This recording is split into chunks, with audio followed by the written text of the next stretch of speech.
सभी साथियों को जय भीम। आज की ऑनलाइन परिचर्चा में आप सबका स्वागत है।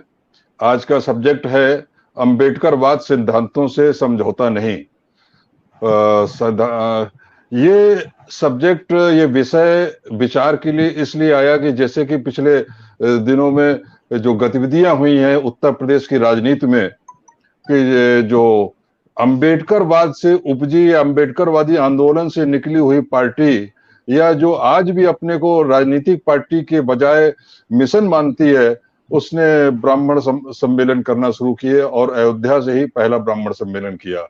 पहले भी वो उनकी पार्टी ब्राह्मणों के साथ मिलकर बहुजन से सर्वजन में बदल चुकी है और उस पे आधार पे सरकार भी बना चुकी है। लेकिन इस बार का उनका जो रूप है वो कुछ अलग ही अंदाज में आया है। ऐसा लगता है कि जैसे कि पूरी तरीके से हिंदुत्ववादी विचारधारा को वो स्वीकार कर रहे हैं। जो बहुजन आंदोलन है, जो उसका आधार अंबेडकरवाद है। अंबेडकरवाद को अगर हम परिभाषा दें तो बहुत ही सरल शब्दों में कह सकते हैं कि समानता, समता और बंधुत्व पर आधारित समाज का नाम अंबेडकरवाद है। और ऐसे समाज की निर्माण करना ही अंबेडकरवादी आंदोलन का मुख्य लक्ष्य होता है। काशीराम जी ने सबसे पहले ये बहुजन शब्द दिया। असल में आंदोलन तो जो बहुजन आंदोलन है, हम बहुजन शब्द का प्रयोग भले ही ना किया गया हो, लेकिन अगर देखा जाए तो बहुजन आंदोलन ज्योतिबा फुले साहब के टाइम से शुरू होता है, जब उन्होंने हमारे जो शूद्र और शूद्र वर्ग है उसकी सारी समस्याओं का मूल में जाकर उन्होंने देखा कि जो जाति व्यवस्था है, जो वर्ण व्यवस्था है, जो बनाई गई थी इस देश के बहुसंख्यक 85% जनसंख्या वाले सूद असूद को गुलाम बनाए रखने के लिए, और उस वर्ग को अगर गुलामी से मुक्ति पानी है तो उसे उस वर्ण व्यवस्था के खिलाफ लड़ना होगा, और वर्ण व्यवस्था के खिलाफ अगर लड़ना है तो उसे आपस में एकता स्थापित करनी होगी।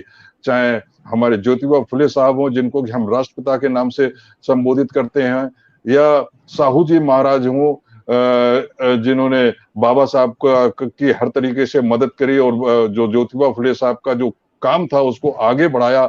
इस देश में जो आरक्षण, वर्तमान व्यवस्था जो आरक्षण की चल रही है, उसको सबसे पहले उन्होंने स्थापित किया 1902 में अपने राज में, जब उन्होंने आरक्षण व्यवस्था लागू करी।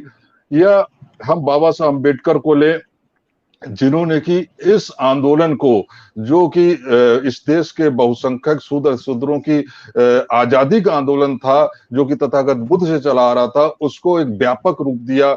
और जब उनको संविधान लिखने का मौका मिला तो उन्होंने उस वर्णवादी व्यवस्था पर आधारित सामाजिक व्यवस्था को नेस्तनाबूद करने का पूरा प्रयास करते हुए समानता के अधिकार को मौलिक अधिकारों में पहला स्थान दिया, जिसमें कि जाति, धर्म, लिंग के आधार पर जो भेदभाव था उसको पूरी से नकार दिया गया, और माना गया कानून के सम्मुख हर व्यक्ति बराबर होगा, चाहे वो किसी भी धर्म का हो, चाहे किसी भी लिंग का हो, चाहे वो किसी जाति का हो, चाहे ब्राह्मण हो, चाहे वाल्मीकि हो।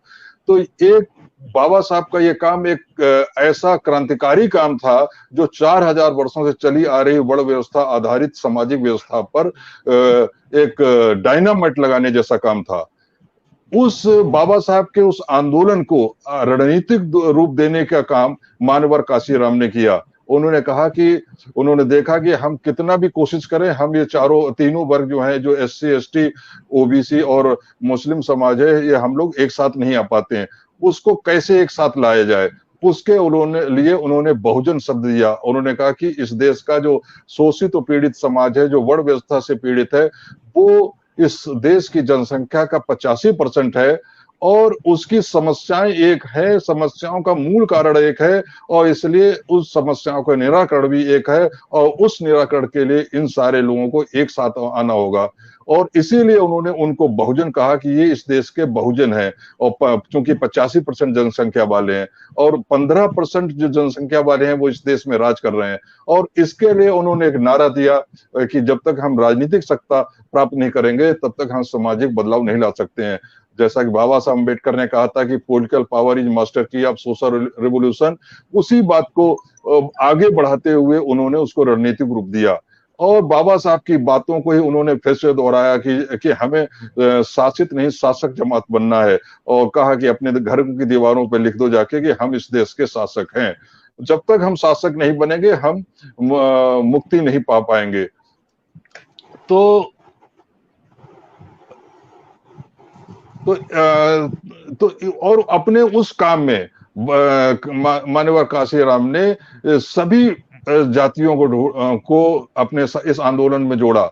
खाली एससी जातियों को नहीं, उन्होंने ओबीसी को जोड़ा, मुस्लिम समाज को जोड़ा, यहाँ तक कि कुर्मी, कुशवाहा जैसी तमाम जातियां उनके अंडर में, उनके नेतृत्व में आके काम करने को तैयार हो गई, क्योंकि उनका एक फार्मूला जो था वो सबको पसंद आया। उन्होंने सामान्य सीट से एससी को लड़ाया और उसे विधायक बनाया, क्योंकि वो कहते थे कि अगर हम ये सब लोग एक साथ आ जाएं तो हम आरक्षण लेने वाले नहीं, हम आरक्षण देने वाला समाज बनेंगे, और हम जिसको चाहेंगे, जिस सीट से चाहेंगे, हम उसे जिताकर विधानसभा में भेज सकते हैं। और इसीलिए उन्होंने बहुत सी सामान्य सीटों पर एससी को लड़ाया और उनको विधायक भी बनाया। जाहिर है कि एससी समाज की जनसंख्या इतनी नहीं है कि वो अपने बलबूते विधानसभा का इलेक्शन जीत जाए। स्पष्ट है कि बाबा मान्यवर काशीराम के आंदोलन का यह प्रभाव रहा होगा कि उन सीटों पर ओबीसी वर्ग ने एससी कैंडिडेट का साथ दिया होगा, तभी वो जीता होगा। तो उनका फार्मूला इतना व्यापक रूप से फैल रहा था, इतना प्रभावशाली था कि एक समय ऐसा लगने लगा था कि उत्तर प्रदेश, जो कि उनका कार्यस्थल बना था, एक्सपेरिमेंट करने, बहुजन विचारधारा का एक्सपेरिमेंट करने का पहला कार्यस्थल था, प्रयोगशाला थी, वहां तो यह लगने लगा था कि शायद कभी भी भाजपा जैसी पार्टी सत्ता में आ ही नहीं सकती, कांग्रेस भी नहीं आ सकती, कोई नहीं आ सकता इस देश में। अगर कोई शासन करेगा तो सिर्फ बहुजन समाज में पैदा हुआ, चाहे वो एससी हो या ओबीसी हो, वही करेगा। और हुआ भी कि उत्तर प्रदेश में बहुत दिनों तक सत्ता जो है बहुजन समाज के नेताओं के ही हाथों में रही, चाहे कभी बीएसपी के हाथ में रही, कभी सपा के हाथ में रही, आपस में पलटती रही। लेकिन 2017 में ये चुनाव हुए और उसमें जो ताकतें कभी ये सोच नहीं पाती थी कि हम दोबारा सत्ता में आ सकते हैं, वो लोग ना केवल सत्ता में आए बल्कि बहुत ही मजबूत स्थिति में आए। और उन्होंने जो सोशल इंजीनियरिंग का इस्तेमाल किया, उसने मान्यवर काशीराम जी की जो सोशल इंजीनियरिंग थी उसी को उठाते हुए उन्होंने जो नेग्लेक्टेड जातियां थी उनको अपने साथ लिया और बहुजन विचारधाराओं को एक तरीके से बिखराव सा ला दिया। उसके लिए निश्चित रूप से हमारे नेता जिम्मेदार हैं, जिन्होंने मान्यवर काशीराम के आंदोलन को आगे नहीं बढ़ाया, बल्कि जो उसको बिखरने का कि हर तरीके के हालात पैदा किए। क्योंकि जो बहुजन शब्द है वो एससी, एसटी, ओबीसी और माइनॉरिटी से बनता है। एससी, एसटी होगा और ओबीसी होगा और माइनॉरिटी होगा, तभी वो बहुजन बन सकता है। अगर इन तीनों में एकता करने के बजाय हम किसी और जाति के साथ एकता करने का प्रयास करते हैं तो वो बहुजन विचारधारा ही नहीं है। वहां तो बहुजन शब्द ही छोड़ देना चाहिए। बहुजन समाज पार्टी ने निश्चित रूप से बहुजन शब्द छोड़कर सर्वजन का नारा देना शुरू किया। लेकिन फिर भी कुछ लोगों को उम्मीद सी थी कि शायद जो 2019 में एक उम्मीद जगी थी, जब दोनों पार्टियों में, एससी और ओबीसी की पार्टियों में एक गठबंधन हुआ था, जो कि लोकसभा चुनाव के बाद टूट गया। फिर भी कुछ लोग उम्मीद कर रहे थे कि अगर गठबंधन होगा या नहीं भी होगा तो कम से कम अपने बलबूते लड़ेंगे।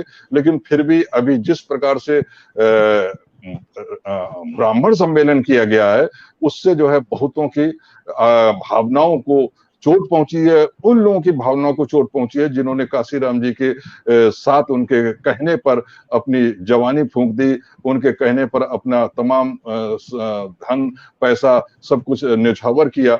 ऐसे लोगों को लगता है कि हमारे नेताओं ने उनको ठग लिया है। तो लेकिन फिर भी बहुत से लोग कहते हैं कि नहीं, ये एक रणनीतिक है। बसपा ने कोई सिद्धांतों के साथ समझौता नहीं किया, बल्कि सत्ता में आने के लिए रणनीति है। तो ये प्रश्न है कि क्या ये सिद्धांतों के साथ समझौता है या ये एक रणनीतिक कदम है जो कि सत्ता में आने के लिए आवश्यक था। जो बाबा साहब अम्बेडकर ने नारा दिया था, पॉलिटिकल पावर इज मास्टर की ऑफ सोशल रेवोल्यूशन, उस ताकत को प्राप्त करने के लिए आवश्यक था। इन प्रश्नों पर विचार करने के लिए आज हमारे साथ देहरादून से डॉक्टर भारत भूषण हैं। जो कि समाज सेवी हैं और सर्विस के दौरान भी अम्बेडकरवादी आंदोलन में लगे रहे और सर्विस के बाद भी लगातार अम्बेडकरवादी आंदोलन में लगे हुए हैं। और मानवर काशीराम जी के समय के तमाम संगठनों को, लोगों को एकता के सूत्र में पिरोने के लिए इन्होंने बहुत मेहनत की भी है और आज भी कर रहे हैं। मेरी भी लगातार इनसे बात होती रहती है। पिछले वर्ष लोकसभा के चुनाव के बाद 2019 में लोकसभा चुनाव के बाद इन्होंने ऋषिकेश में एक बड़ा प्रोग्राम किया था, वहां मुझे भी बुलाया था, मैं भी किया था। उसके बाद लगातार हमारे संबंध बने। आज भी हम वही कोशिश करते हैं कि कैसे मानवर काशीराम जी के आंदोलन को पुनर्जीवित किया जाए, फिर से पुराने दौर में लाया जाए। दूसरे हमारे साथी राजेश कुमार जी हैं, जो कि Uttar Pradesh electricity department superintendent engineer से रिटायर्ड हैं, लेकिन इनकी पहचान सुपरिटेंडेंट इंजीनियर वाली नहीं है, बल्कि इनकी पहचान प्रख्यात रंगकर्मी वाली है। इन्होंने थिएटर के द्वारा सामाजिक न्याय के मुद्दों को उठाने का काम किया है। इनके बहुत सारे नाटक हैं, जैसे कि जय रैदास, खल्लास हमारा, घर वापसी। ये बहुत ऐसे नाटक हैं जो कि न केवल बहुत लोकप्रिय हुए हैं, बल्कि उन्होंने जगह जगह अवार्ड भी पाए हैं। और आज भी वो रिटायरमेंट के बाद भी सामाजिक मुद्दों पर ही लिखने का काम कर रहे हैं और जगह जगह विचारधारा, जब वैचारिक विचार विमर्श होता है तो उसमें भी भाग लेते हैं। और मुख्य रूप से उनका काम इन विचारों के आधार पर थिएटर के माध्यम से वैचारिक परिवर्तन लाने का है। तो मैं सबसे पहले डॉक्टर भारत भूषण से जानना चाहूं कि आप बताएं, जो घटनाक्रम हो रहा है कि ब्राह्मण सम्मेलन हो रहा है, जगह जगह ब्राह्मण सम्मेलन होगा, और नारा तो पहले लग गया था कि ब्रह्मा विष्णु महेश है, हाथी नहीं घोड़े से, ब्रह्मा विष्णु महेश है, लेकिन अब तो उसको और आगे बढ़ गए हैं। पहले ब्राह्मण सम्मेलन कभी नहीं करवाए थे, ब्राह्मणों को साथ लिया था, लेकिन आज ब्राह्मण सम्मेलन करवा रहे हैं। तो जातीय सम्मेलन कराना क्या ये रणनीतिक कदम है? अम्बेडकरवाद के साथ उसका सामंजस्य बैठता है या अम्बेडकरवाद के साथ समझौता है? जी सर, सभी लोगों को जय भीम, नमो बुद्धाय। सर ऐसा है, जहाँ तक मेरा सोचना है, मायावती जी अपने सिद्धांतों से पूरी तरह से भटक गई हैं। अम्बेडकरवाद और हिंदुत्व दो अलग धाराएं हैं। ब्राह्मण सम्मेलन, जय भीम और जय श्री राम दो अलग विचारधाराएं हैं, एक दूसरे के विरोधी हैं। मायावती जी एक घाट पर बकरी और शेर को पानी पिलाना चाहती हैं। अगर एक घाट पर बकरी और शेर पानी पिएंगे तो बकरी जो है धीरे धीरे खत्म हो जाएंगी। मायावती जी ने ब्राह्मण को वोट बैंक के रूप में पहले इस्तेमाल किया, ये उनकी भूल है। ब्राह्मण इस्तेमाल आज भी हम लोग ब्राह्मण को इस्तेमाल नहीं कर पाएंगे, ब्राह्मण ही हमें इस्तेमाल कर पाता है, हमें कर लेता है, क्योंकि अभी भी हम लोग जो है तमाम जातियों में बटे हुए हैं। मानवर कांसीराम साहब ने 6743 जातियों को, जो शूद्र है, उनको जो है एक सूत्र में पिरोने का काम किया और बड़ी संख्या में लोग बहुजन समाज से जुड़े। जैसा कि आपने बताया कि मानवर कांसीराम की वजह से रिजर्व सीट, जनरल सीट से शेड्यूल कास्ट का कैंडिडेट जीता। एक्चुअली उत्तर प्रदेश में हम जो है अर्जक संघ के नेता आदरणीय रामस्वरूप वर्मा जी को याद करना चाहेंगे, नमन करना चाहेंगे। उन्होंने बहुत बड़े पैमाने पर काम किया पिछड़े वर्ग के अंदर। चूंकि कुर्मी बिरादरी को बिलोंग करते थे, इसलिए कुर्मी उनके प्रभाव में आए और उनकी विचारधारा को समझे। तो यहाँ उत्तर प्रदेश में काफ़ी हद तक जो है शोषित समाज दल या अर्जक संघ या रिपब्लिकन पार्टी ऑफ इंडिया, इन लोगों ने काफ़ी जो है ज़मीन पहले तैयार की थी, जिसके कारण मानवर कांसीराम साहब को सबसे पहले सफलता उत्तर प्रदेश में मिली। और इसमें कोई दो राय नहीं है, अगर बहुजन समाज के कंसेप्ट पर मायावती जी काम करती रहती तो निश्चित रूप से इस देश का प्रधानमंत्री मायावती बनती। लेकिन मायावती शार्ट गेम, क्योंकि मुलायम सिंह जी से जो समझौता हुआ था वो समझौता टूटा और बीजेपी ने मायावती को मुख्यमंत्री बनाया। आप लोगों को याद होना चाहिए कि बीजेपी को सांप्रदायिक पार्टी और एक तरह से राजनीति मुख से अछूत माना जाता था। कोई भी आदमी न तो बीजेपी को समर्थन देता था ना समर्थन लेता था, लेकिन मायावती जी ने बीजेपी का समर्थन लेकर के जब मुख्यमंत्री बनी है उसके बाद में बीजेपी का उभार शुरू हो गया और बीजेपी जो है फलने फूलने लगी। और एक बार नहीं 3 बार बीजेपी के समर्थन से मायावती जी मुख्यमंत्री बनी। तो ये समझ में नहीं आ रहा है, मानवर कांशीराम जी भी आप लोगों को याद होगा कि जब मुख्यमंत्री मायावती ने शपथ ग्रहण किया था बीजेपी के सहयोग से, तो मानवर साहब जो है शपथ ग्रहण समारोह में नहीं गए थे और वो काफी जो है क्षुब्ध थे। तो कहने का आशय है कि ब्राह्मण सम्मेलन बिल्कुल अनुचित है। मायावती जी को अगर कोई सम्मेलन करना था तो बहुजन समाज को एक करने के लिए उनको सम्मेलन करना चाहिए था, बहुजन समाज को इकट्ठा करना चाहिए था। क्योंकि 15 और 85 की जो लड़ाई है, 85% तो हमारा समाज बहुत बड़ा समाज है, वो 5-7%, 10% जैसे टीवी में बता रहे हैं, कोई बताता है 11% ब्राह्मण है, कोई 13% बताता है, कोई 9% बताता है। जबकि मैं आपको गारंटी के साथ बता रहा हूँ कि ब्राह्मण जो है बीजेपी का वोटर है, बीजेपी को पसंद करता है, कांग्रेस को पसंद करता है, बसपा को कतई ही नहीं पसंद करता है। हाँ, कुछ लोग सतीश चंद्र मिश्रा जी के कारण बसपा में है और वो जो है जितना देंगे उससे बहुत ज़्यादा बहुजन समाज पार्टी से लेंगे।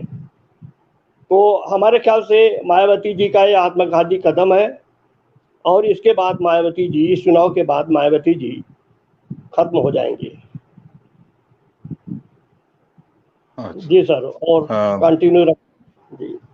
हाँ हाँ, धन्यवाद जी। भारत भूषण जी। मैं राजेश कुमार जी से चाहूंगा कि वो भी अपने इस विषय पर विचार रखें। शुक्रिया कठिया साहब।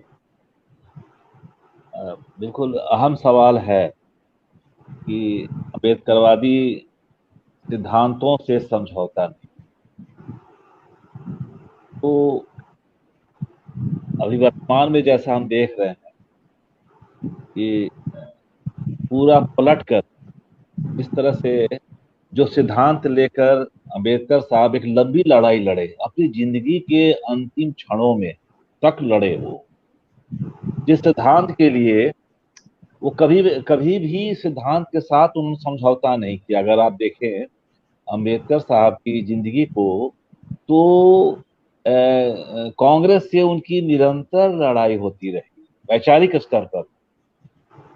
और उस वक्त 1930 से लेकर मरने तक 1956 तक लगातार उनकी वैचारिक स्तर पर लड़ाई होती रही। सत्ता के साथ उनकी राजनीतिक लड़ाई उन्होंने जीती नहीं थी, लेकिन लड़ रहे थे। कहीं ना कहीं वो राजनीतिक लड़ाई, आजादी के बाद वो राजनीतिक लड़ाई को समझ रहे थे कि राजनीतिक लड़ाई बहुत जरूरी है, सत्ता में अपनी पकड़ बनानी जरूरी है अपनी बातों को कहने के लिए। इसलिए उन्होंने पार्टी भी बनाई, है ना।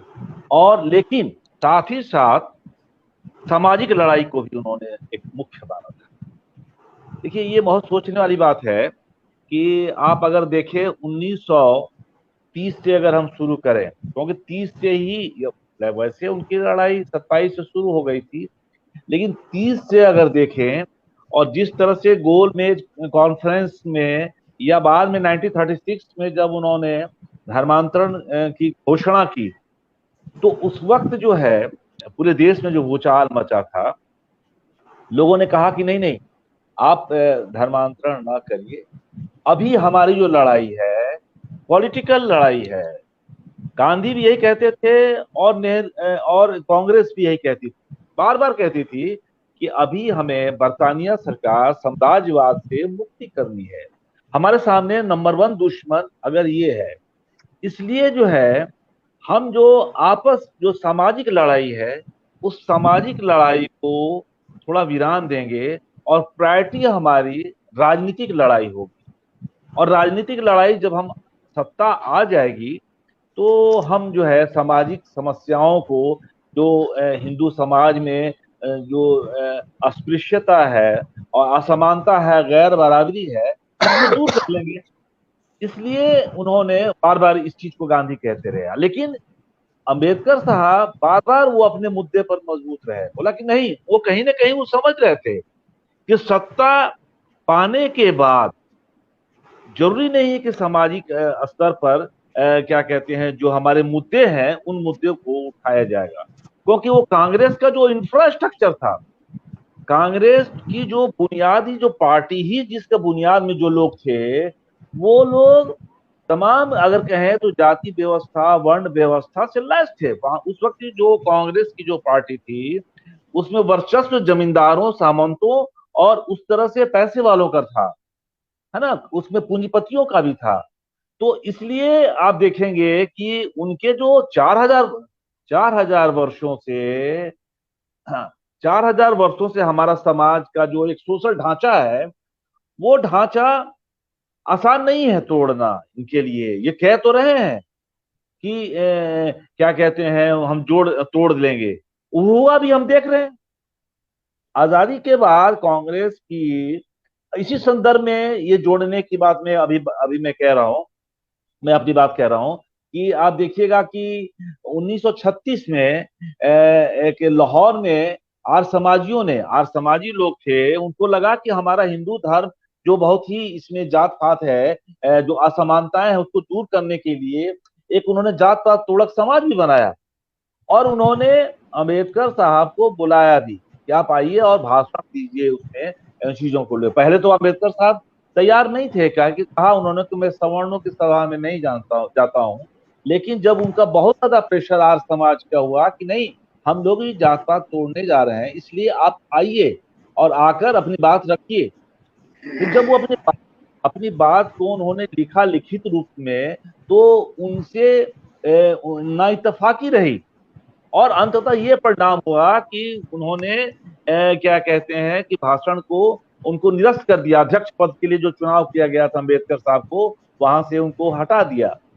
मतलब है कि दो जो राजनीतिक लड़ाई और सामाजिक लड़ाई, वो जो तब लड़ रहे थे, वो अगर आजादी के बाद भी आज भी देखें, वो आप देखिए कि राजनीतिक में बहुत लोग चले गए। कांग्रेस सत्ता में आ गई, सत्ता में आने के बाद चाहती तो गांधी जी ने जो वादे किए थे, समानता की बात की थी कि हमारे देश से ये छुआछूत खत्म हो जाएगा, जो दलितों पर जो अत्याचार होते हैं, उनको असमानता का बर्ताव हो तो ये सब खत्म हो जाएगा, या राजनीति में उनकी बराबरी की हिस्सेदारी मिलेगी। आप देखेंगे कि लंबे समय तक नहीं रहा। तब जाकर मान्यवर कांशीराम जी ने, उन्होंने लगभग इसी तरह का एक सूत्र सामने लाने की कोशिश की कि सत्ता में आते हैं और सत्ता में आने के बाद हम लोग अब बहुत रह गए शासित, शोषित रूप में शासित सत्ता के बाद, अब हम सत्ता में रहेंगे और सत्ता में जाकर जब हमारे पास सत्ता आएगी तब हम उसके बाद अपनी बात रखेंगे। लेकिन हुआ क्या कि जब सत्ता में बसपा आती है, तो आने के बाद जैसे बाबा साहब एक राजनीतिक लड़ाई के साथ साथ सामाजिक सांस्कृतिक लड़ाई भी लड़ रहे थे। आप देखें, इस जब बसपा की सरकार आती है तो राजनीतिक लड़ाई तो उन्होंने जीत ली। कहा कि सोशल इंजीनियरिंग, हमारा सोशल इंजीनियरिंग है, अर्थात हर जातियों को लेकर एक नया समीकरण गढ़ा गया और समीकरण गढ़ के हम सत्ता में प्राप्त कर दिए। लेकिन जो उनकी जो सोशल इंजीनियरिंग है, उसी सोशल इंजीनियरिंग से आप देखिए कि जैसा कि डॉक्टर साहब ने कहा कि बाघ और बकरी एक साथ नहीं रह सकते। वो आप रखेंगे, बांध देंगे थोड़ी देर के लिए, तो थोड़े देर तक वो दोस्ती का ड्रामा करेगा, लेकिन बाद में वो धीरे धीरे बकरी को चट कर जाएगा। तो आज स्थिति लगभग वही है।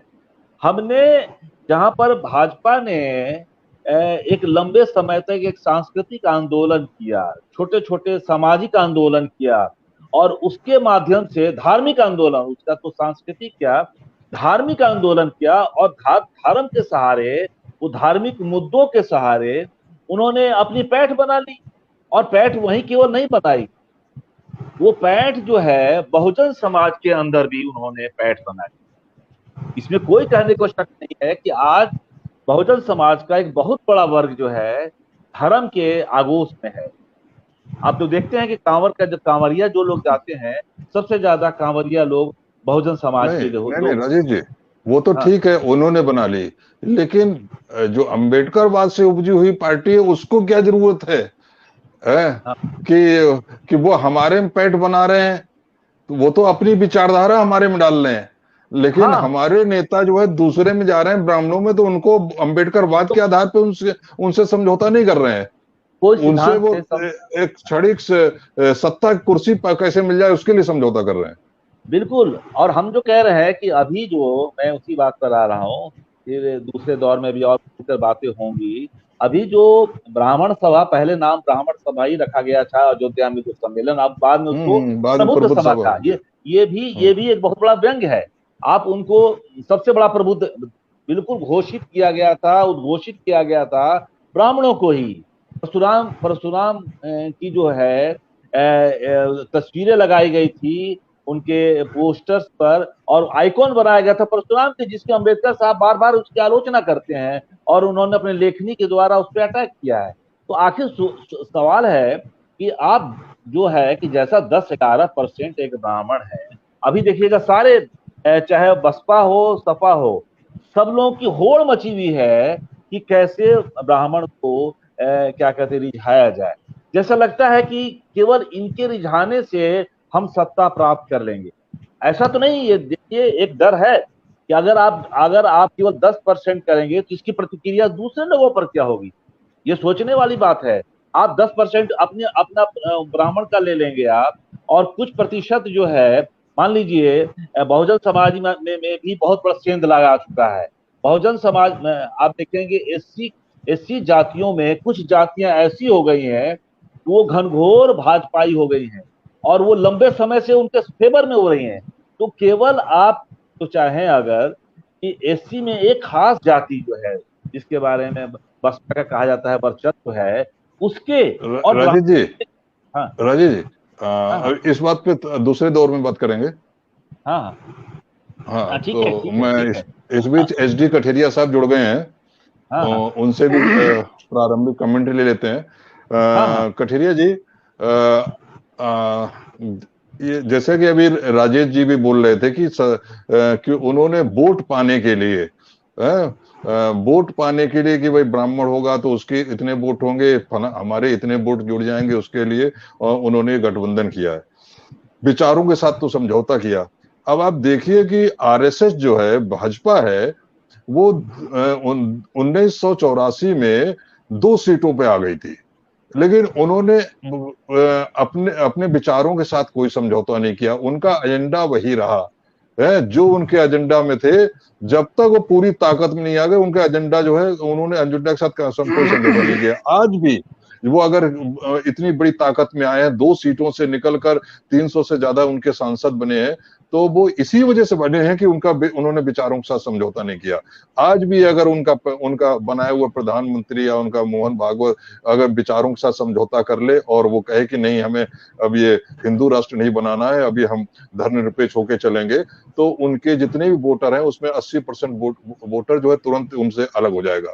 तो ये कहना कि जैसे कुछ लोग कहते हैं कि साहब बसपा ने विचारों के साथ समझौता नहीं किया है, राजनीति और सामाजिक आंदोलन दोनों अलग चीज है, दोनों को अलग अलग चलाना पड़ता है, राजनीति में हमें कहीं ना कहीं समझौता करना पड़ता है। तो आरएसएस ने, भाजपा ने तो समझौता नहीं किया और फिर भी वो पहुंचे। तो आप इस चीज को किस नजरिए से देखते हैं, जो बसपा ने जिस प्रकार से ब्राह्मण सम्मेलन कराना शुरू किया है और अम्बेडकरवाद की जो विचारधारा है उसमें क्या ये कहीं पर सामंजस्य रखता है, बनता है उनके साथ, या पूरी तरह से सिद्धांतों के साथ समझौता है? जी सर, सबसे पहले तो मैं आपको सभी लोगों को और यहाँ तक जो है सवर्णों के साथ बसपा के समझौता की बात है, खासतौर से ब्राह्मणों से समझौते की बात जो हो रही है, मैं समझता हूँ कि जो है ये कहीं भी जो है तालमेल जो है उचित नहीं है। और जहाँ तक बहन जी का इस समय जो है ब्राह्मणवादियों के साथ जो है समर्पण या सामंजस्य जो है, वो एक बहुजन समाज को एक बने बनाए प्लेटफॉर्म से जो है गड्ढे में डालने वाला जो है समझौता प्रयास है, और मैं इससे बिल्कुल भी जो है इत्तेफाक नहीं करता हूं। पहली बात तो यह कि ब्राह्मण समाज जो है 11% जो आज जो है हमारे आंकड़ों में दिखाया जा रहा है, या हम लोग भी कह रहे हैं कि 11% है, ब्राह्मण जो है अभी भी जो है 11% जो है नहीं है, बमुश्किल 5% ही ब्राह्मण है। अगर हम 11% भी ब्राह्मणों को मान लें तो ब्राह्मणों का तो जो है BJP base bank vote bank है भाई। वो आप हमें ये कैसे मान लें कि वो 11% बीएसपी के खाते में चला आएगा?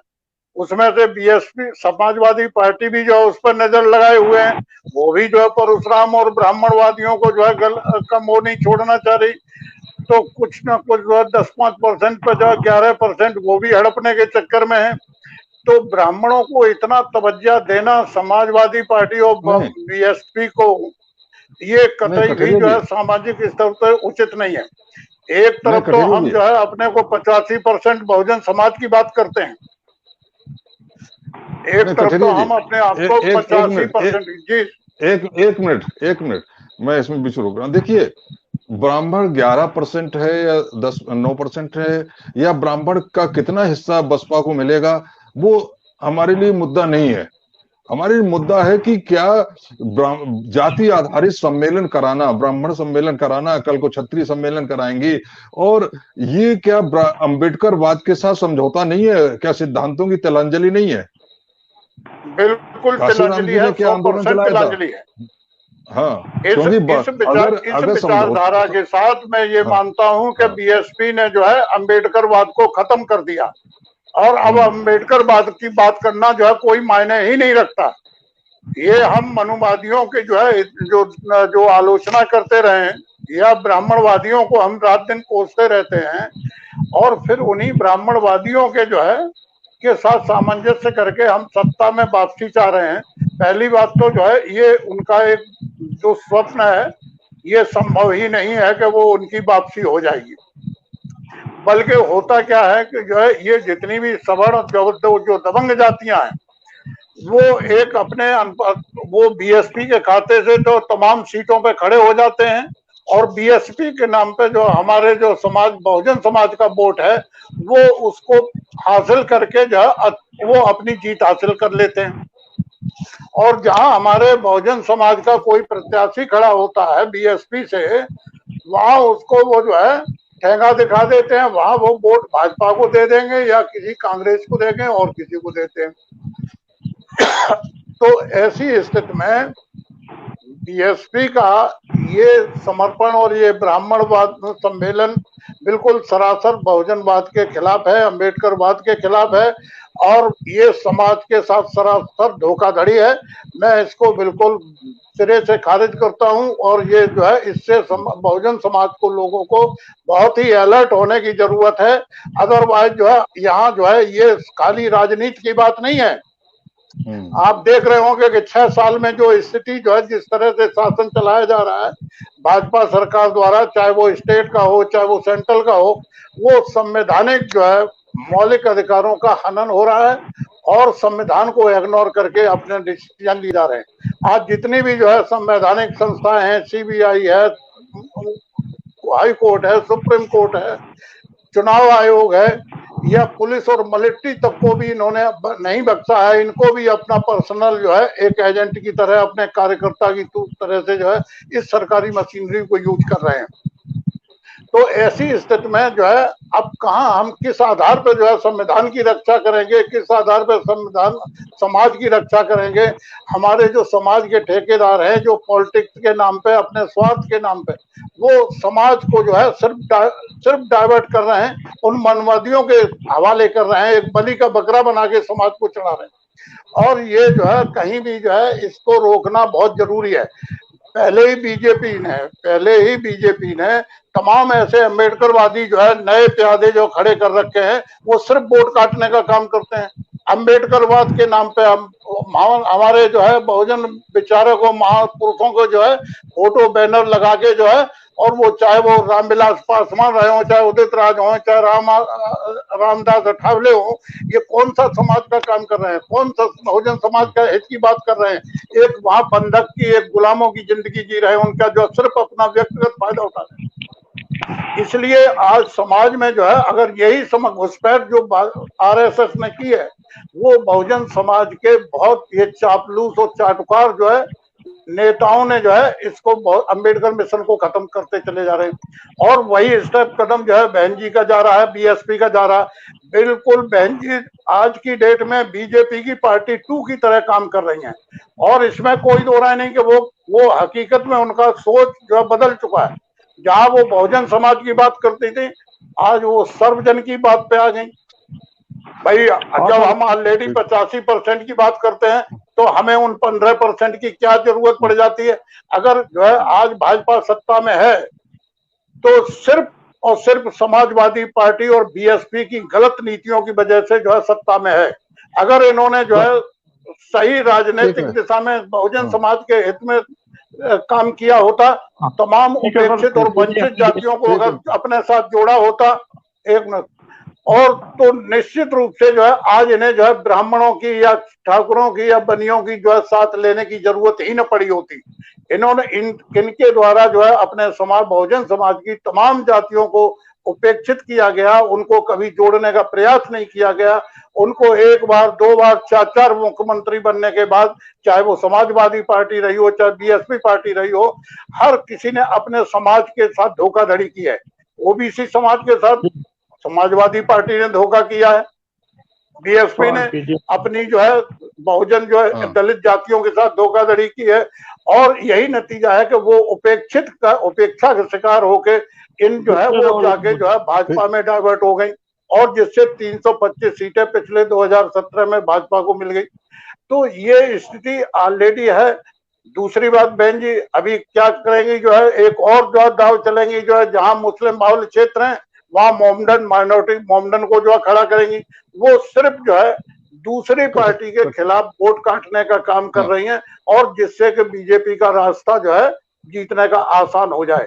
और अगर इसी हरकत, अगर यही दिशा में अगर समाज या समाज के लोग जो है सपोर्ट किए, तो निश्चित रूप से जो है 2022 और 2024 भी जो है बहुजन समाज के लिए हानिकारक हो जाएगा। सर आगे बढ़ाइए। ठीक है। हाँ, भारत भूषण जी, डॉक्टर साहब जी सर। हाँ, मैं आपसे ये जानना चाह रहा हूँ, जैसे बात हो रही बार बार कि ब्राह्मणों से बिल्कुल दूर रहना चाहिए, वो रहना चाहिए, क्यों दूर रहना चाहिए? देखिए ऐसा सर, हम एक मिनट मेरा प्रश्न पूछ लें, समझ लें। जब हम समानता, समता और बंधुत्व पर आधारित समाज की बात करते हैं, तो हम उसमें नफरत का कोई स्थान नहीं होता है। चाहे ब्राह्मण हो उसके साथ भी नफरत नहीं करनी है, क्षत्रिय है उसके साथ भी नफरत नहीं करनी है।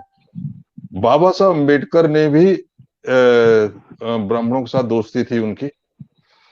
तो आपको मालूम है मनुस्मृति जलाई थी उनके साथ, उनके मित्र सहस्त्रबुद्धे साथ में थे, जो मनुस्मृति का पेज फाड़कर उनको देते थे आग में डालने के लिए। तो मैं आपसे ये जानना चाह रहा हूं कि बाबा साहब ने जो ब्राह्मणों को साथ में लिया और बहन जी, इन दोनों में क्या फर्क है? जी आप है, क्योंकि हमारे विचार, मैं भी ये मानता हूं कि कोई भी आदमी किसी भी जात का अच्छा व्यक्ति हो सकता है, और और किसी भी जात में बहुत खराब व्यक्ति भी हो सकता है। एक्चुअली हमारी लड़ाई मनुवाद से इसलिए है कि जो 3 वर्ण हैं, ब्राह्मण क्षत्रिय वैश्य, ये तीनों वर्ण ये वर्चस्व बनाए रखने के लिए लड़ाई लड़ रहे हैं, और शूद्र वर्ग जो है, बहुजन समाज जो है, वो जो है उनके वर्चस्व को खत्म करने और समानता के लिए लड़ाई लड़ रहा है। तो हमारी लड़ाई और उनकी लड़ाई में बेसिक डिफरेंस ये है, हम समानता के लिए लड़ रहे हैं, भाईचारा के लिए लड़ रहे हैं, वो अधिनायकवाद बनाए रखने के लिए, वर्चस्व बनाए रखने के लिए, जाति श्रेष्ठता बनाए रखने के लिए लड़ाई लड़ रहे हैं। मायावती के, बहुजन समाज में मायावती के आने से हमारे समाज को लाश ही लाश हुआ है। जो लोग कहते हैं कि देश की सरकार बनी, इससे मनोबल ऊंचा हुआ और इससे फायदा हुआ, दुनिया भर फायदा गिनाते हैं। मैं आपको बताता हूं कि बहुजन समाज पार्टी के मायावती के द्वारा जब से मायावती सत्ता में आई तब से हमारे समाज को नुकसान ही नुकसान उठाना पड़ा है। पहली चीज, क्योंकि ज्यादा टाइम नहीं लूंगा, तो मैं कम शब्दों में ही, मानवर कांशीराम ने हमारे समाज को बिकाऊ समाज को टिकाऊ समाज में तब्दील कर दिया और वो हाथी चुनाव चिन्ह पर वोट करने लगे। मायावती ने सिंबल बेचना शुरू कर दिया, हाथी को बेचना शुरू कर दिया। इससे बहुत बड़े पैमाने पर हमारे लोगों के वोट को थोक में मायावती ने बेचना शुरू कर दिया। हमारा यहाँ पर यह सोचना है कि टिकट उसे दिया जाना चाहिए जो अम्बेडकरवादी विचारधारा को मानता हो, जो बसपा पार्टी में कुछ दिनों से जुड़ा हो, काम कर रहा हो, ऐसे लोगों को टिकट देना चाहिए। लेकिन नहीं, मायावती के ऊपर, क्योंकि मायावती के बसपा में कोई कार्यकारिणी नहीं है, कार्यकारिणी को होना, क्योंकि सिद्धांत सर्वोपरि है, व्यक्ति सर्वोपरि नहीं होना चाहिए। लेकिन बसपा में व्यक्ति सर्वोपरि हो गया है, सिद्धांत वहां है ही नहीं है। तो उन्होंने चाहे वोट की बगवाली की, चाहे अपने भाई को जो है राष्ट्रीय स्तर पर लाके खड़ा कर दिया, चाहे अपने भतीजे को जो है राष्ट्रीय स्तर पर लाके खड़ा किया, जबकि उनका समाज में कोई कंट्रीब्यूशन नहीं है।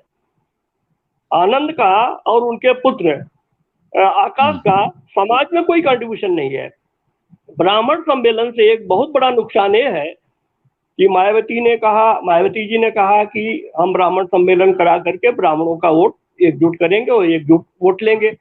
असल में मायावती ने जब ब्राह्मण को अहमियत दी तो उसी समय अखिलेश जी ने भी कह दिया कि हम ब्राह्मण सम्मेलन करवाएंगे। तो एक तरह से इनडायरेक्टली जो है ब्राह्मण समाज को ज्यादा अहमियत दिलवाने का काम मायावती जी ने किया है। दूसरी चीज, जैसे SD कठारिया साहब कह रहे थे, ये गारंटी के साथ मैं कहता हूं कि सवर्णों की पसंद भाजपा है, क्योंकि उनको रोजी रोटी की समस्या नहीं है, उनके पास इंडस्ट्री है, उनके पास नौकरी है, उनके पास जमीन जायदाद है। उनकी लड़ाई वर्चस्व की है कि उनका वर्चस्व बना रहे, जाति श्रेष्ठता बनी रहे, सनातनी जो है परंपरा लागू करने के लिए वो जो है प्रयासरत है। और मायावती जी के सलाहकार या मायावती जी की जो सोच है वो बिल्कुल जो है कि अम्बेडकरवादी विचारधारा के विपरीत है और इससे समाज को बहुत बड़ा नुकसान हुआ है। जो मूल प्रश्न आपने किया, ब्राह्मण में भी बहुत अच्छे लोग हैं, क्योंकि आनंद कौशल्यानंद भंते भी ब्राह्मण थे, जो कि भंते बन करके उन्होंने काम किया, और राहुल संस्कृत्यान भी ब्राह्मण थे जिन्होंने बौद्ध धर्म के लिए काम किया। और जैसा कि आपने बताया, बाबा साहब के सहयोगी जब मनुस्मृति जलाई गई, दरअसल मनुवाद में खामियां ही खामियां हैं, गलतियां ही गलतियां हैं, घृणास्पद गलतियां हैं। तो उसमें कुछ आदमी ये कहते हैं ये गलत है, कुछ लोगों ने स्वीकार किया गलत है, उस गलती के खिलाफ वो आवाज उठाए, लेकिन बड़े पैमाने पर किसी ने आवाज नहीं उठाई। बाबा साहब अम्बेडकर ने जातिवाद को खत्म करने के लिए उन्होंने कहा कि जब तक जो है आपस में शादी ब्याह का रिश्ता नहीं होगा तब तक जातिवाद खत्म नहीं होगी। आज जो है स्थिति है कि 1 लाख में 5 आदमी ब्राह्मण जो है, 1 लाख में 5 आदमी ब्राह्मण हमारी बात को करता है, लेकिन वह जो है कि अपनी जाति श्रेष्ठता के भाव को नहीं छोड़ना चाहता। तो इसलिए हमारी कांशीराम साहब कहा करते थे, जिससे समझौता है उससे लड़ाई नहीं, जिससे लड़ाई है उससे कोई समझौता नहीं। तो हम मनुवाद और ब्राह्मणवाद के खिलाफ लड़े हैं। जो आदमी आकर के मेरा सहयोग करना चाहता है सहयोग करे, लेकिन नेता वो नहीं बनेगा। हम सहयोग, ब्राह्मण तो सहयोग करेगा, सर पे उठाएंगे, लेकिन आज जो ब्राह्मण सम्मेलन हो रहा है वहाँ दरी बिछाने वाला, इंतजाम करने वाला कौन है? बहुजन समाज, ये शेड्यूल कास्ट के लोग भी जाके दरी बिछा रहे हैं, कुर्सी लगा रहे हैं, पानी पिला रहे हैं, वहां पर जो है देखभाल कर रहे हैं, और वही जो है सारा ऑर्गेनाइज कर रहे हैं। कितने ब्राह्मण मीटिंग में आ रहे हैं? जो आ रहे हैं उनको बुलाया जा रहा है, और इसके एवज में बहुत जो है मोटी जो है क्या नाम से कि बहुत बड़ा जो है कि उनको गिफ्ट मिलेगा। अदरवाइज वो जो है कि किसी भी कीमत पर जो है कि ऐसे प्रोग्रामों में नहीं आते। केवल सतीश चंद्र मिश्रा की वजह से, चलो BSP में सतीश चंद्र मिश्रा है और सतीश चंद्र मिश्रा के कारण वो आ रहे हैं, जात के कारण आ रहे हैं, न कि मायावती के कारण आ रहे हैं। मायावती से उनका प्रेम नहीं है। ब्राह्मण प्रेम जो है उनका कोई प्रॉब्लम। सतीश चंद्र मिश्रा जी से है। तो कुल मिलाकर के मायावती जी ने ब्राह्मण सम्मेलन या प्रबुद्ध वर्ग का सम्मेलन, जो आप चूंकि सुप्रीम कोर्ट की रूलिंग के हिसाब से जात के आधार पर सम्मेलन नहीं कर सकते थे चुनाव के, चूंकि नजदीक है, इसलिए उन्होंने प्रबुद्ध सम्मेलन कर दिया। अब वो गलती चूंकि अखिलेश जी ने भी, वो भी ब्राह्मण और परशुराम की बात कर रहे हैं। एक्चुअली हम अखिलेश यादव से इतनी उम्मीदें नहीं करते, क्योंकि अखिलेश यादव अभी तक पूरी तरह अम्बेडकराइज नहीं है।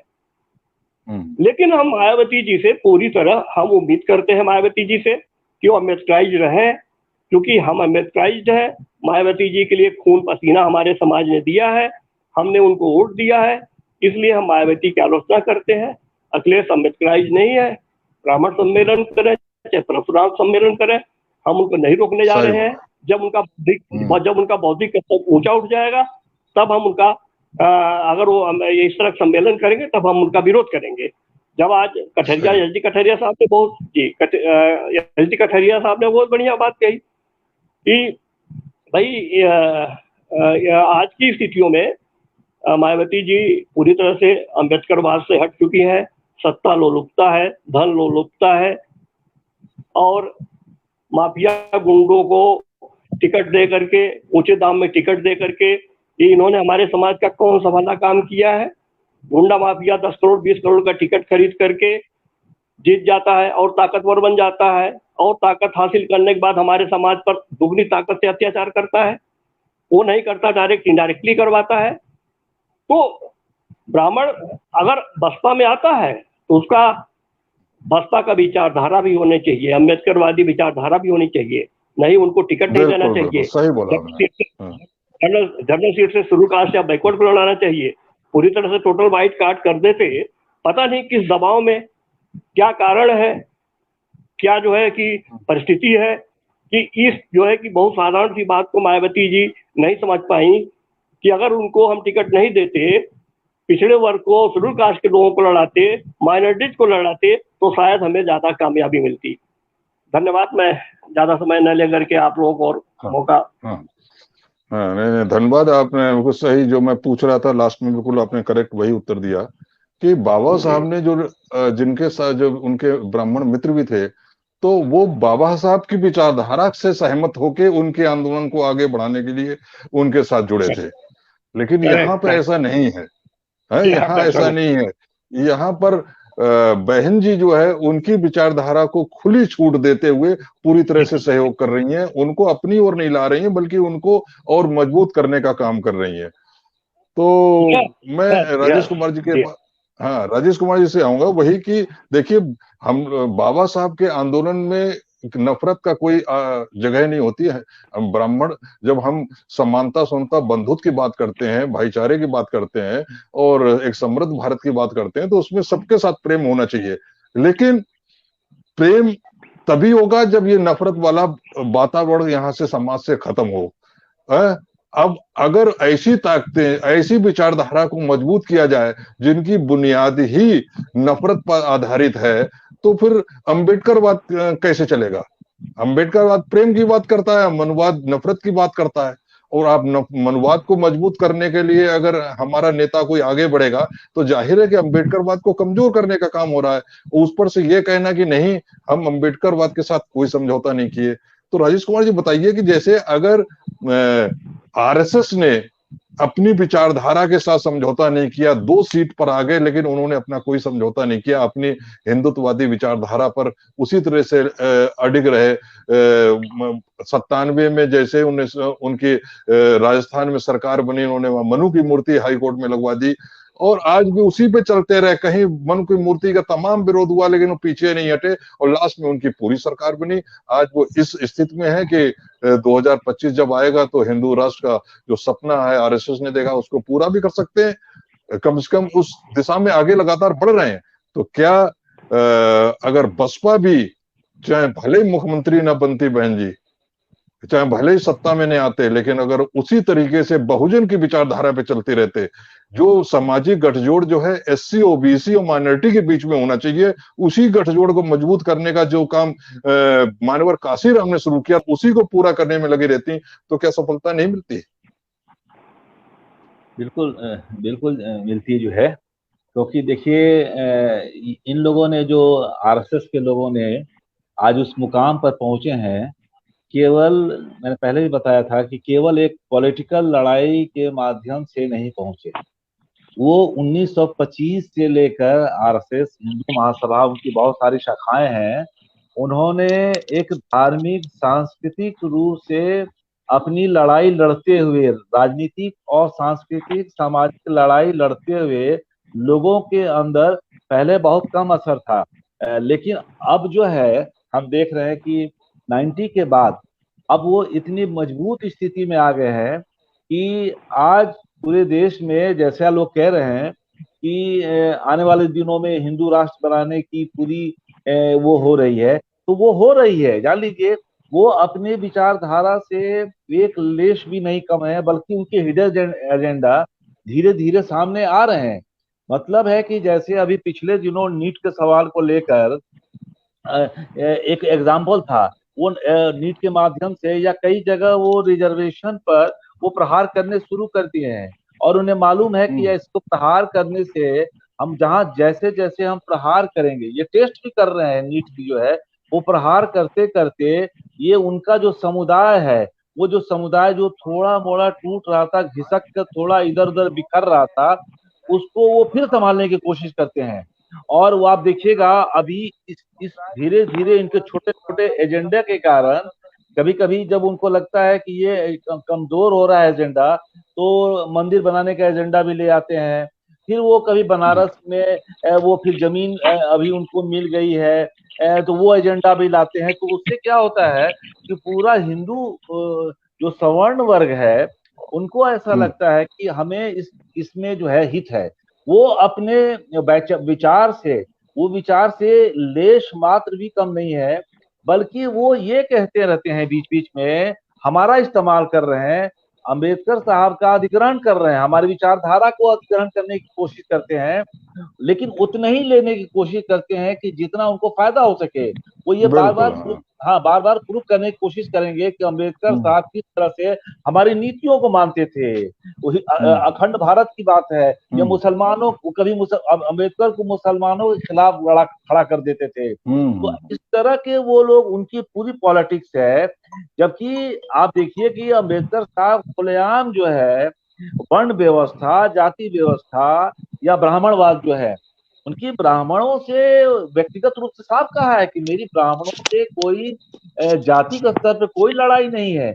और उनके साथ आपने बताया ही कि मनुस्मृति जलाने वाले में कागज के पन्ने देने वाले ही ब्राह्मण थे। उसके पहले भी देखे हैं आप, बुद्ध के साथ जो पहले शिष्य जो हुए वो ब्राह्मण लोग ही 5 लोग शिष्य हुए। तो अगर बुद्ध जो है उनको आपत्ति होती कि हम वर्ण व्यवस्था को उखाड़ना चाहते हैं, इसको मिटा देना चाहते हैं, इसलिए इसमें ब्राह्मण न हो, तो ये सवाल वहां भी खड़ा हो सकता था। लेकिन ऐसा नहीं है। अंबेडकर के सामने हमेशा सिद्धांत मजबूत रहा, सिद्धांत के लिए ही वो लड़ते रहे।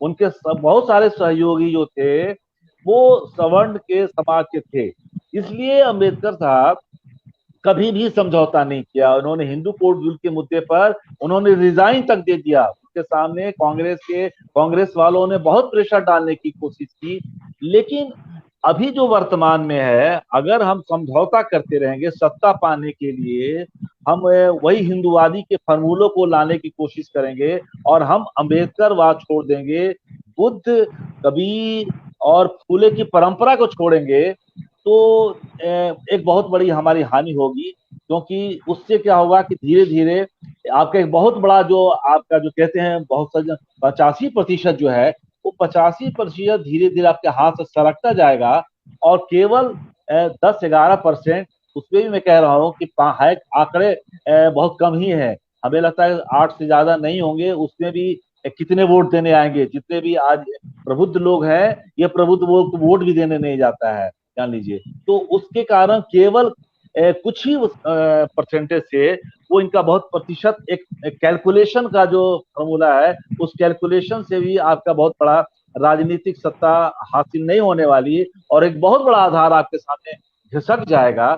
इसलिए मुझे लगता है कि अभी जो वर्तमान में हमें जो अंबेडकर के जो सिद्धांत थे, उन सिद्धांत को से कोई समझौता नहीं करनी चाहिए। ये बहुत स्पष्ट है कि जो भारतीय जनता पार्टी है वो पूर्ण रूप से उसके जड़ में ही है मनुवाद, वर्ण व्यवस्था। आप किसी भी कार्यकर्ता से बात कर लें, उनके बड़े बड़े धर्माचार से बात कर लें, वो कभी भी वर्ण व्यवस्था, जाति व्यवस्था को खत्म करने के प्रति जरा भी छूट आपको नहीं छोड़ेंगे। जबकि अंबेडकर साहब साफ कह रहे हैं कि हमें ऐसी समाज बनाना, ऐसा समाज बनाना, ऐसी सोसाइटी बनाना है जहां पर वर्ण और जाति के आधार पर किसी के अंदर श्रेष्ठता ना हो, वर्चस्वता ना हो। अब वो वर्चस्वता बताना चाहते हैं, वो वर्चस्वता अपनी खत्म करना नहीं चाहते हैं।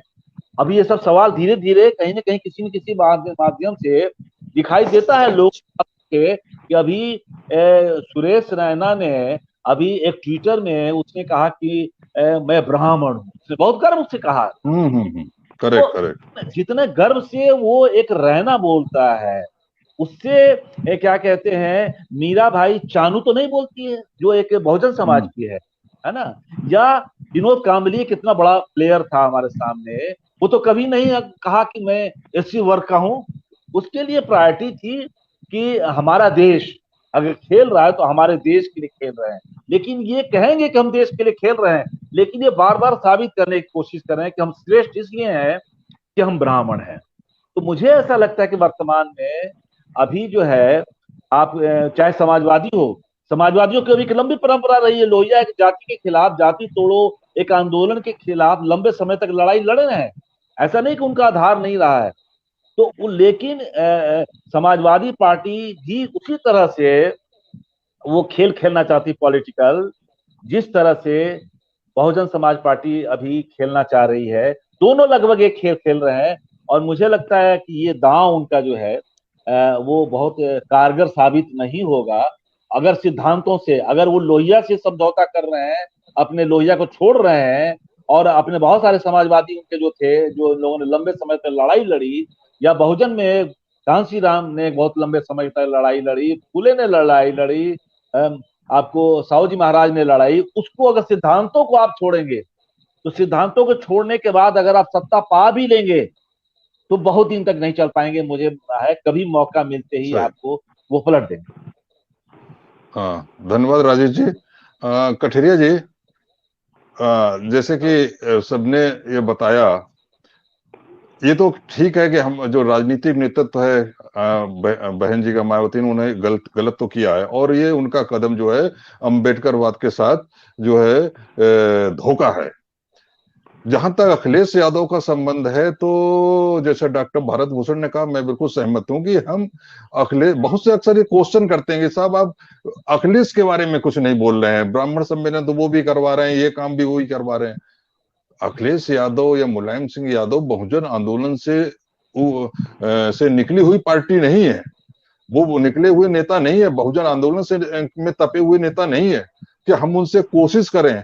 हम तो उनको कोशिश करते हैं कि वो किसी तरीके से इस पाले में आए, सामाजिक न्याय के मुद्दे को समझें। जैसे कि अखिलेश यादव का घर योगी ने गोमूत्र से धुलवाया तो उसके बाद अखिलेश को खराब लगा, तो हम ऐसी कोशिश करते हैं कि उन मुद्दों का फायदा उठाकर उनको समझाएं कि भाई आपका असली दोस्त कौन है। तो अगर वो फिर भी कुछ करते हैं तो हम उनसे इसलिए उम्मीद नहीं करते क्योंकि वो बहुजन आंदोलन से निकले हुए नेता नहीं है। लेकिन मायावती जी तो बहुजन आंदोलन से निकले नेता हैं, उनके तो आज भी वो लोग कहते हैं, समर्थक कहते हैं कि बहुजन समाज पार्टी राजनीतिक पार्टी नहीं बल्कि मिशन है। तो मैं आपसे ये जानना चाह रहा हूं कि बहुजन समाज पार्टी खाली मायावती तो नहीं है, उनके साथ भी तो बहुत से लोग जुड़े हुए हैं। आखिर वो लोग जो है इस अगर ऐसा निर्णय गलत होता है तो उसके खिलाफ क्यों नहीं खड़े होते हैं, उनके अनुयायी क्यों खिलाफ क्यों नहीं खड़े होते हैं? अगर पार्टी के लोग जो है विरोध में खड़े हो जाएं तो निश्चित रूप से नेता को अपना निर्णय वापस लेना पड़ेगा। आज अगर मोदी हिंदुत्व के खिलाफ चले जाएं तो जितने आरएसएस के कार्यकर्ता, भाजपा कार्यकर्ता मोदी के खिलाफ खड़े हो जाएंगे, उनको या तो इस्तीफा देना पड़ेगा या अपना निर्णय वापस लेना पड़ेगा। लेकिन बसपा में ऐसा नहीं है। तो आपके क्या विचार हैं?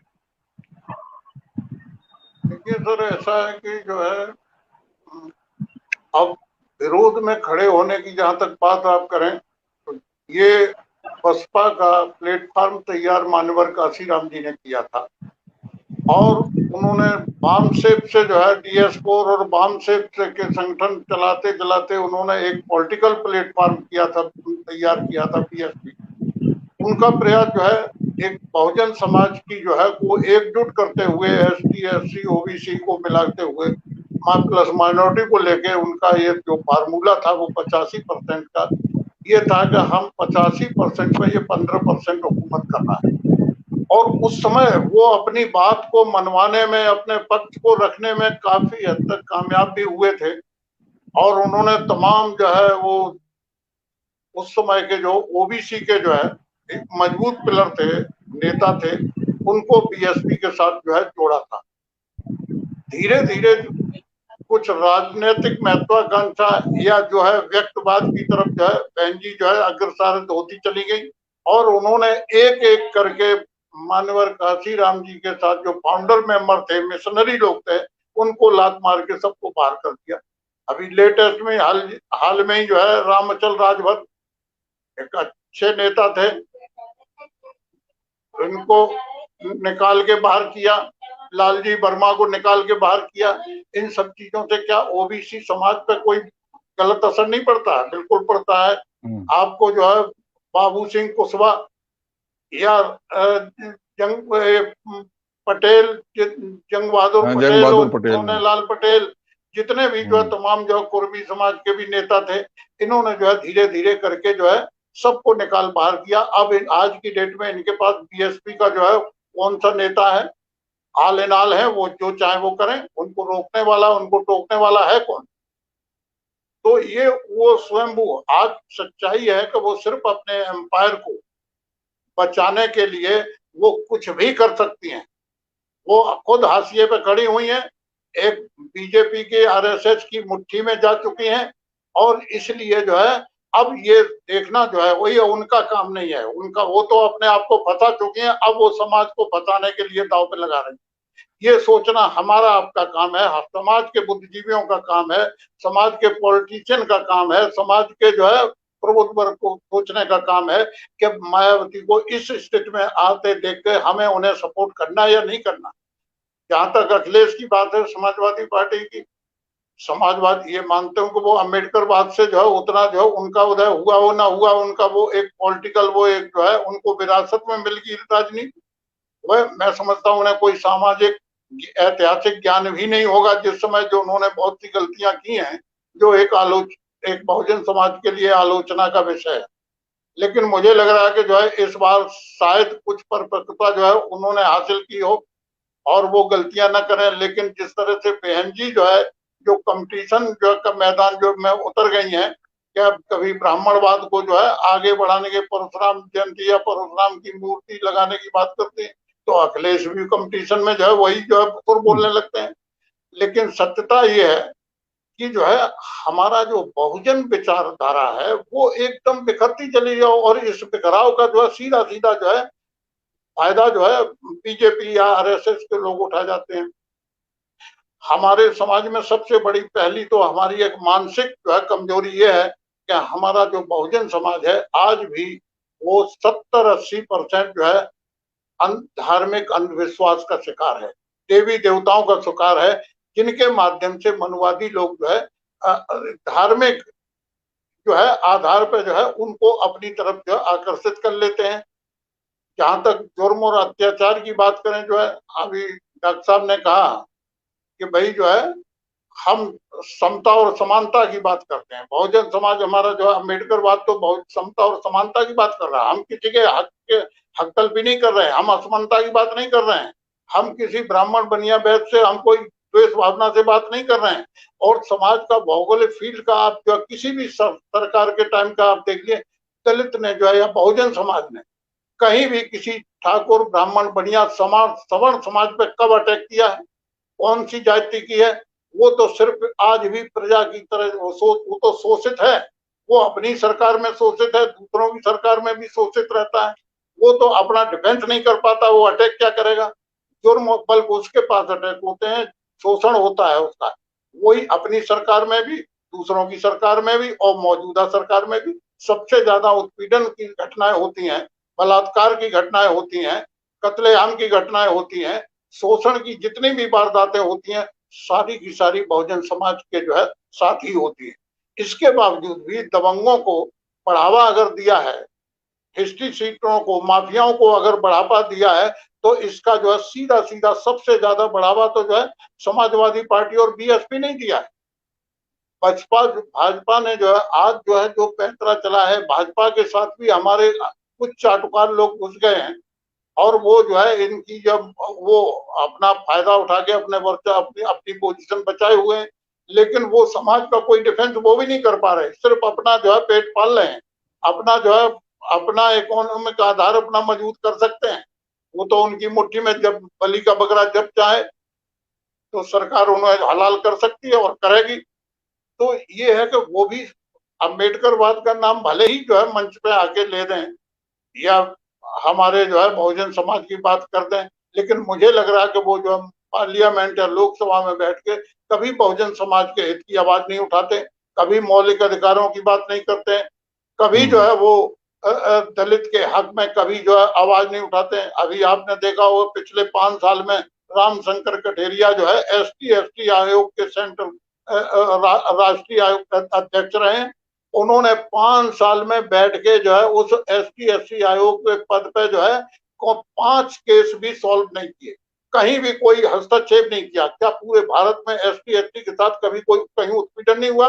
कहीं जो उनके लायक बोलने लायक कोई दखलंदाजी लायक कोई घटनाएं नहीं हुई? सहारनपुर की घटना हुई और भी घटनाएं हुई, उन्होंने कभी कोई हस्तक्षेप नहीं किया, कभी डीएम एसएसपी कमिश्नर को तलब नहीं किया, कोई इवन देन थोड़ी जो है बना खुद उनके जो है चुनाव क्षेत्र आगरा से जो है हक तलफी हो गई। एसपी सिंह बघेल जो जो एससी तो क्या वो ओबीसी भी नहीं है, वो सीधा सीधा जो ठाकुर है, वो बघेल ठाकुर जो है एमपी का जो है, और फर्जी एसटी जो गडरिया पिछड़ी जात का सर्टिफिकेट बनवाए हुए धनगर के थे, और वो फिर धनगर को एसटी का सर्टिफिकेट एससी का बनवा के जो है वो सीधा सीधा इनकी ही सीट पे अटैक किया। आपने जो है आयोग के अध्यक्ष होने के नाते उस पर भी कभी कोई कमेंट नहीं कर पाया। तो ऐसे चापलूस और मजबूर जो है जो सिर्फ एक नपुंसक की भूमिका निभा रहे हैं, कोई समाज का भला नहीं कर पा रहे हैं।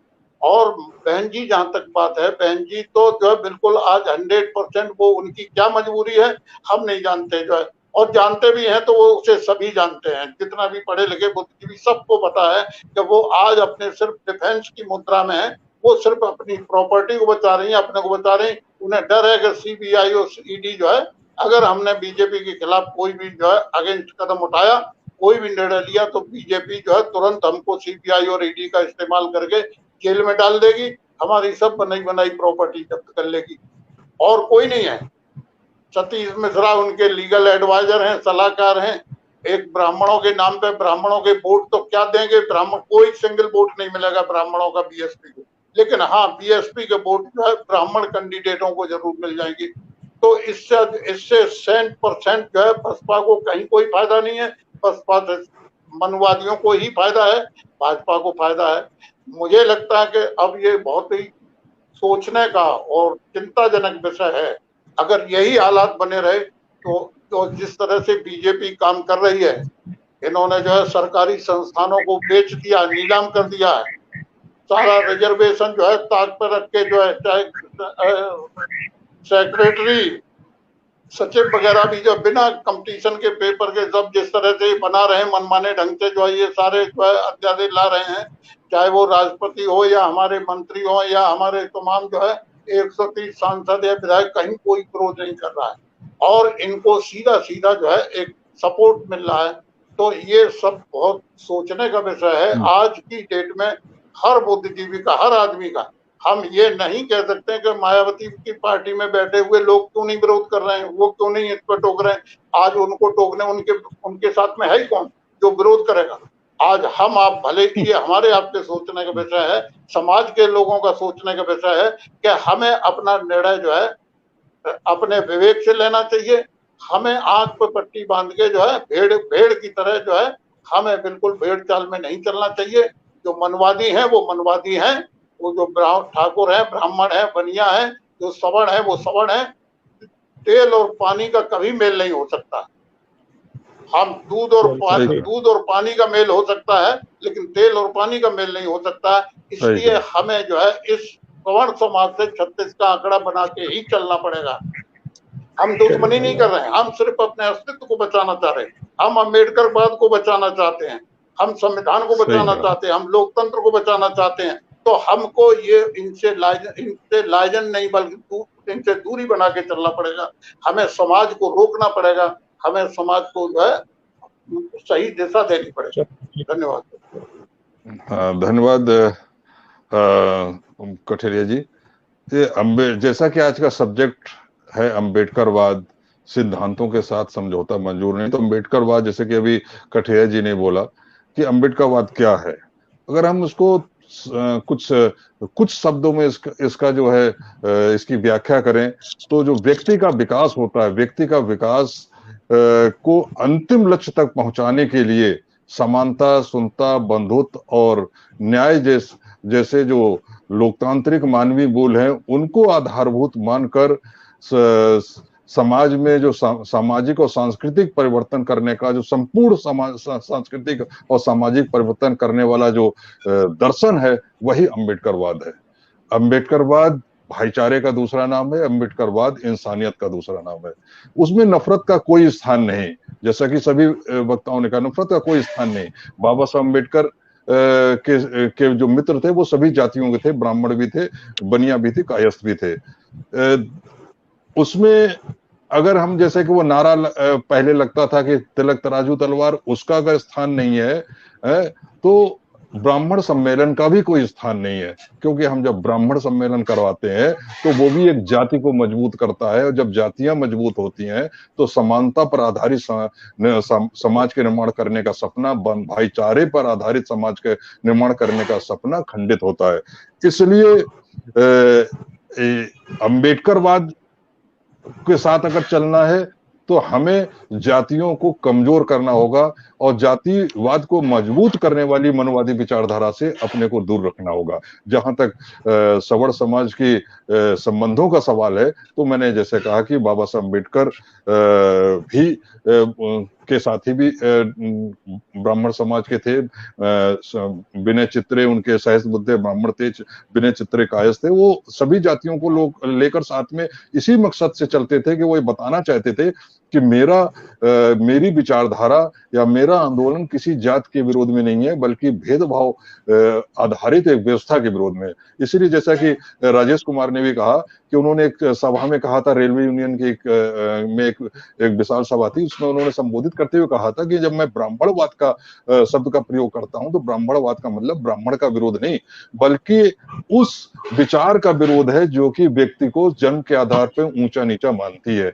अगर वो विचार ऊंचा नीचा मानने वाला विचार ओबीसी के अंदर है तो इसका मतलब ब्राह्मणवाद उसके यहाँ भी है। यदि वो विचार ऊंच नीच के पर आधारित समाज का समर्थन करने वाला वो विचार अगर एससी जाति के अंदर किसी के अंदर है तो इसका मतलब वो भी ब्राह्मणवादी है। तो ब्राह्मणवाद का मतलब ब्राह्मण का विरोध करने नहीं, एक ऐसी व्यवस्था का, ऐसी विचारधारा का विरोध करना है जो कि जन्म के आधार पर कुछ मुट्ठी भर लोगों को श्रेष्ठ मानती है और उनको शासक मानती है, और पूरे समाज को, इस देश का जो कि 85% है, उसको उसका गुलाम मानती है। और इसीलिए बाबा साहब ने उस विचारधारा का विरोध किया, उसे मनुवाद कहा या ब्राह्मणवाद कहा।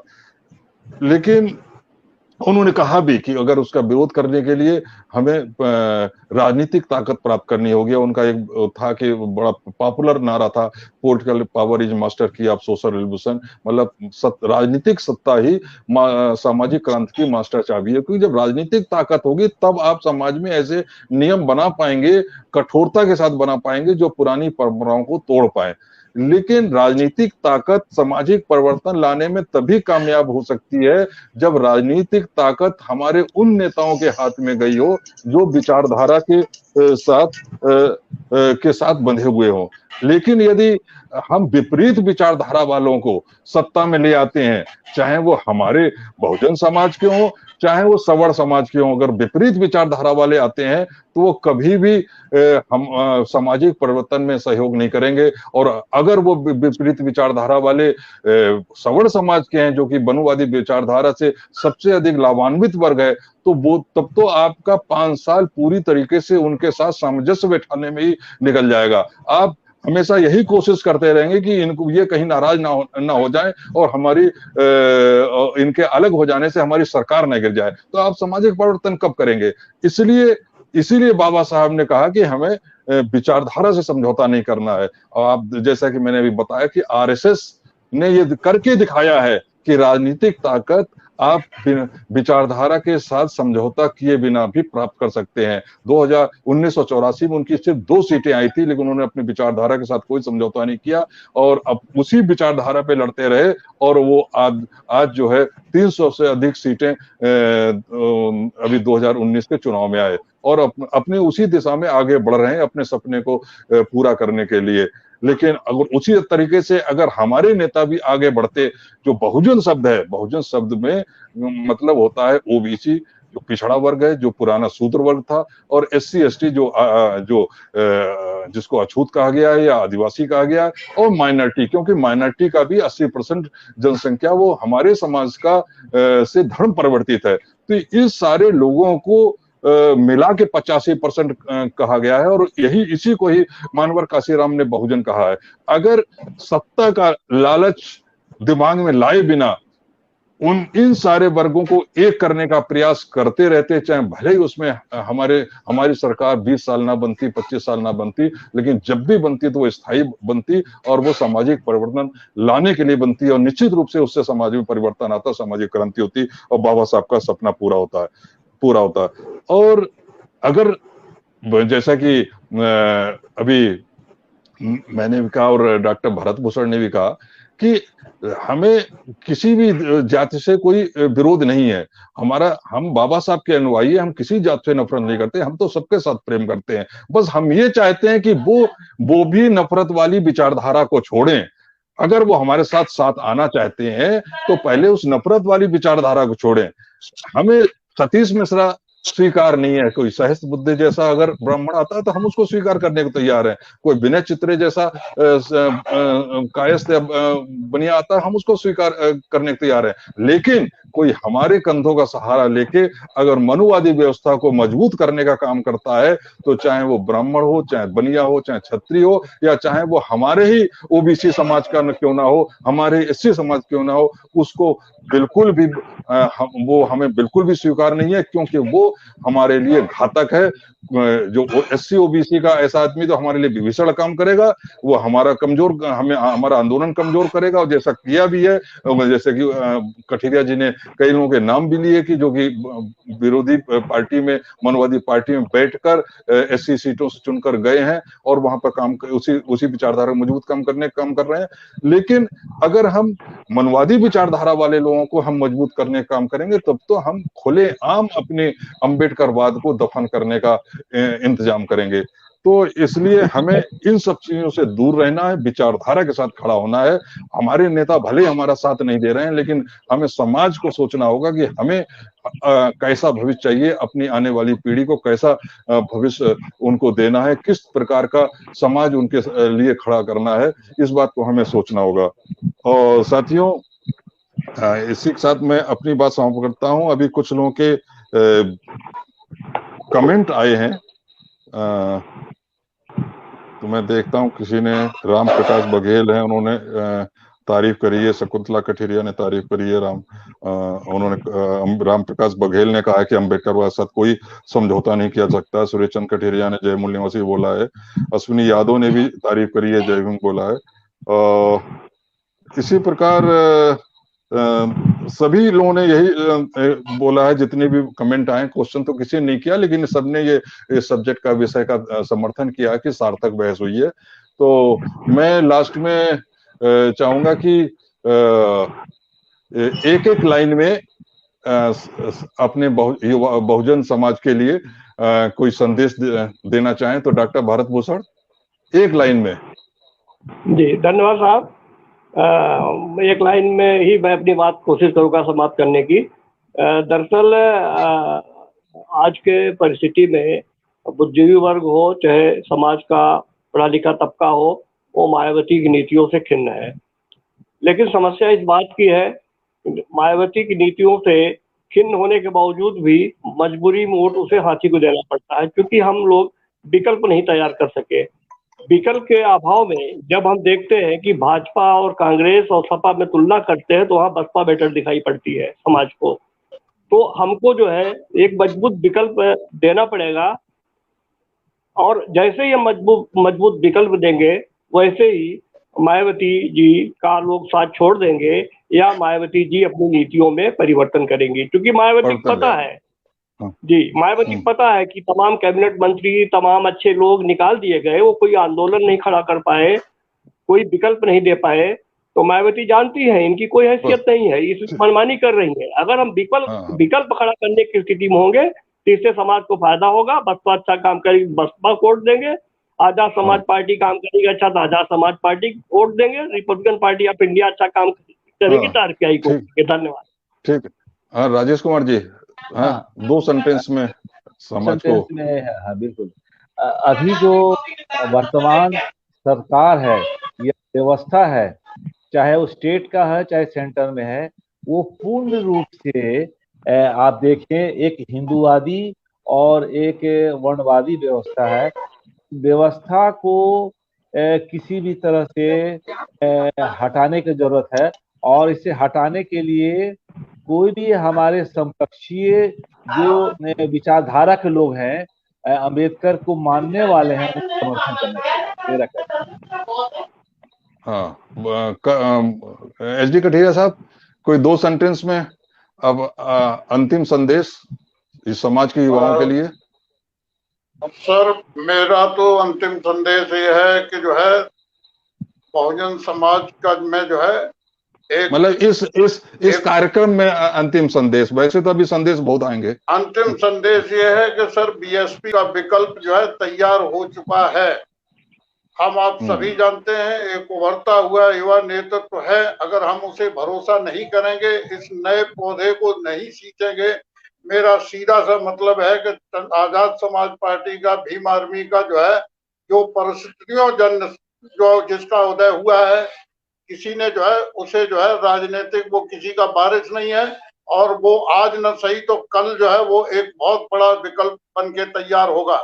इसके साथ साथ जो आने वाले 2022 और 24 की जहां तक मैं बात करता हूं, तो बहुजन विचारधारा के आधार पर जो है अगर भाजपा को जो है हराने के लिए हमें अपनी नीतियों, अपने जो है सिद्धांतों से भी अगर थोड़ा बहुत हटके जो है अगर एडजस्ट करना पड़ता है, तो दूसरे विकल्प तौर पर मैं समझता हूं कि उत्तर प्रदेश में हाल फिलहाल समाजवादी पार्टी को जो है का जो है कार्य जो है अभी तक अच्छा हो सकता है, जो है 4-6 महीने में परिस्थितियां बदले वो बात की बात है।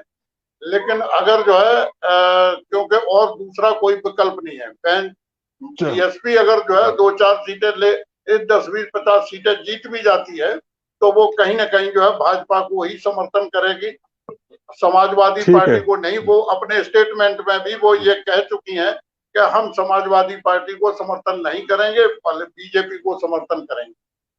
तो अब कोई संशय वाली बात नहीं रही है। फिर भी अगर हम उन्हें अम्बेडकरवादी मान के जो है उन पर दाव लगाते हैं या उनको वोट देते हैं, तो वो जो है हम भी ये समझते हैं कि हम भी जो है अम्बेडकरवाद के साथ जो है नहीं है। धन्यवाद कठेरिया जी। अंत में मैं सभा को समाप्त करते हुए, आज के विचार विमर्श को परिचर्चा को समाप्त करते हुए मैं यही कहूंगा कि राजनेताओं में तो अक्सर गठजोड़ हो जाता है, लेकिन समाज में गठजोड़ नहीं हो पाता है।